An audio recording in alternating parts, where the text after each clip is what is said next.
ఓం గురుగణేశాభ్యో నమః. సగం పక్షి, సగం సింహంగా శివుడు అవతరించాడని మీకు తెలుసా? ఆ అవతారం ఏంటంటే శరభావతారం. నారాయణుడి దశావతారాలు అందరికీ తెలుసు. అలాగే శివుడు, గణేశుడు, కార్తికేయులు కూడా పలు రూపాల్లో దుష్ట సంహారాన్ని చేశారు. అలాంటి వాటిలో సగం పక్షి, సగం సింహ అవతారం ఒకటి. ఏ దేవుడు ఈ అవతారాన్ని ధరించాడు? ఎవరిని సంహరించాడో వంటి విషయాలు తెలుసుకుందాం. మహాశివుడు ఎత్తిన అవతారాల గురించి మనకు అవగాహన తక్కువే. అలాంటి శివుని అవతారాలలో ఒకటే శరభ. 8 పాదాలతో, రెక్కలతో, సింహపు దేహంతో ఉండే రూపమే శరభ. దక్షిణాది ఆలయాల్లో ఎక్కువగా కనిపించే ఈ రూపం వెనక ఒక విశేషమైన కథ ఉంది. విష్ణుమూర్తి హిరణ్యకశ్యపుని సంహరించేందుకు నరసింహ అవతారాన్ని ఎత్తిన విషయం తెలిసిందే. ఆయన హిరణ్యకశిపుని సంహారం తర్వాత కూడా ఆయన కోపం చల్లారనే లేదట. ఆ ఉగ్ర నారసింహుని క్రోధానికి లోకమంతా అల్లకల్లోలమైపోయింది. నరసింహుని నిలవరించకపోతే ఆయన కోపానికి ప్రకృతి సర్వనాశనం కాక తప్పదని భయపడ్డారు దేవతలు. అందుకోసం నరసింహుని నిలవరించమంటూ వారంతా కలిసి శివుణ్ణి ప్రార్థించారట. అప్పుడు శివుడు తన అవతారాలైన వీరభద్ర, భైరవుల్ని పంపాడట. కాని నరసింహుని ముందు ఆ 2 అవతారాలు నివలేకపోవటంతో శరభావతారాన్ని ధరించాడు శివుడు. కొన్ని పురాణాల ప్రకారము శరభ, నరసింహ అవతారాల మధ్య తీవ్రమైన పోరు జరిగింది. ఈ పోరులో నరసింహుడు ఓడిపోయాడు కూడా. మరికొన్ని పురాణాల ప్రకారం శరభ అవతారాన్ని ఎదుర్కొనేందుకు విష్ణుమూర్తి గండబేరుండ పక్షిగా అవతరించాడు. 2 తలలతో ఉండే ఈ పక్షి శరభుని ధీటుగా ఎదుర్కొంది. ఎంతసేపు యుద్ధం జరిగినా గెలుపు ఓటములు తేలకపోవటంతో 2 అవతారాలు యుద్ధాన్ని విరమించుకుంటాయి. ఎవరి మధ్య యుద్ధం జరిగినా, ఆ యుద్ధంలో ఎవరు గెలిచినా శివకేశవులు ఇరువురూ ఒక్కటే. కాబట్టి శరభను విష్ణుమాయగా వర్ణించేవారు కూడా లేకపోరు. కేవలం శివకేశవులు పురాణాల్లోనే కాదు, బుద్ధుని జాతక కథలలో కూడా ఈ శరభ ప్రస్తావన కనిపిస్తూనే ఉంటుంది. ఈ జాతక కథలు ప్రకారం శరభ బుద్ధుని పూర్వ అవతారాలలో ఒకటి.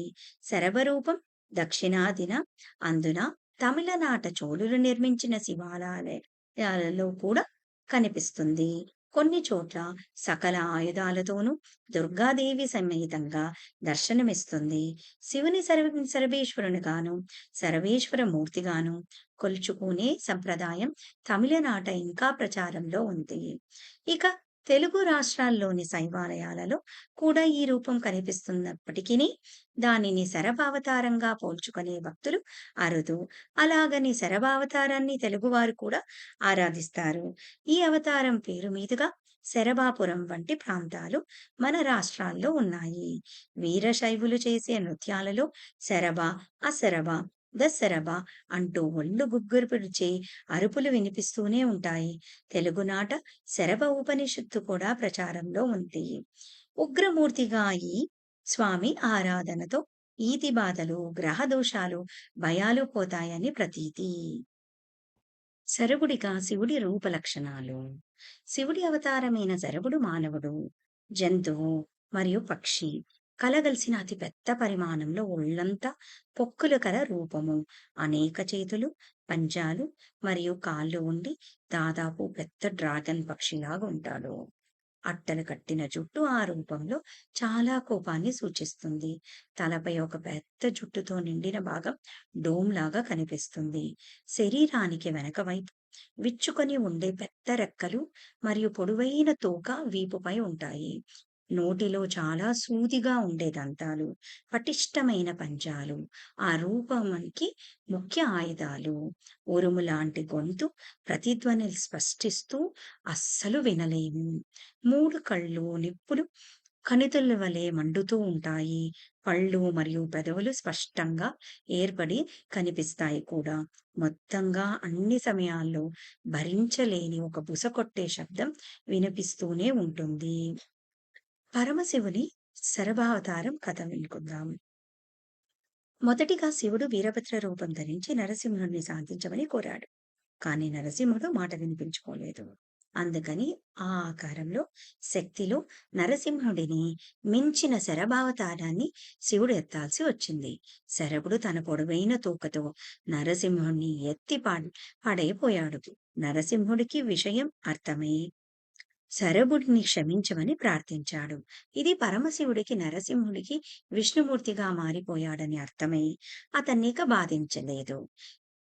శివుని ఉగ్ర పక్షి సింహావతారమైన సర్వేశ్వరునికి అంకితం చేయబడిన శక్తివంతమైన 8 శ్లోకాల స్తోత్రమైన శరభ అష్టకాన్ని పఠించడం వలన తీవ్రమైన ఆధ్యాత్మిక మరియు శారీరక రక్షణ లభిస్తుందని నమ్ముతారు. దీని ప్రధాన ప్రయోజనాలను ప్రతికూల శక్తులను నిర్మూలించడము, దీర్ఘకాలిక వ్యాధులను అధిగమించడము మరియు చేతబడి దాగి ఉన్న శత్రువుల ప్రభావాలను నిర్వీర్యం చేయడం వంటివి ఉన్నాయి. భక్తులు అనేక ప్రధాన జీవిత ప్రయోజనాల కోసమని ఈ స్తోత్రాన్ని పఠిస్తారు లేదా వింటారు. సర్వోన్నత రక్షణ సాధకునికి మరియు వారి కుటుంబానికి చేతబడి దుష్టశక్తులు, బ్లాక్ మెయిలర్స్ మరియు సమస్యలు సృష్టించే వారి నుండి కాపాడుతుంది. ఆరోగ్యం మరియు శస్త్రచికిత్స. ప్రధాన శస్త్రచికిత్సలు ముందు లేదా తర్వాత ఆందోళనకు తగ్గించడానికి మరియు వేగవంతమైన సురక్షితమైన కోలుకోవడానికి ప్రోత్సహించడానికి కూడా దీన్ని తరచుగా పఠిస్తారు. శత్రువులను పాపాలను నాశనం చేస్తుంది. అష్టకాన్ని పఠించడం వల్ల ఒక వ్యక్తి పాపాల నుండి విముక్తి పొంది తెలిసినా లేదు తెలియని శత్రువులు శాశ్వతంగా అణిచివేయబడతారు. భయం నుండి ఉపశమనము, చెడు కలలు, ఆందోళనలు మరియు ఎలాంటి ఫోబియాలు కూడా అన్ని పారద్రోలి జీవితాన్ని పోరాటాలను ఎదుర్కొని ధైర్యాన్ని భక్తులలో నింపుతుంది. ఈ అష్టకం కోరికలు నెరవేరుస్తుంది. క్రమ పద్ధతిలో పఠించడం ద్వారా నవగ్రహాలను శాంతింపచేసి కోరికలను త్వరగా నెరవేరుస్తుందని అంటారు. ఓం నమ శివాయ. ఓం శాంతి శాంతి శాంతి శాంతి. లోకా సమస్తా సుఖినో భవంతు. అస్తు. ఓం సర్వం శ్రీ కృష్ణ పాదార్పణమస్తు. హరే కృష్ణ.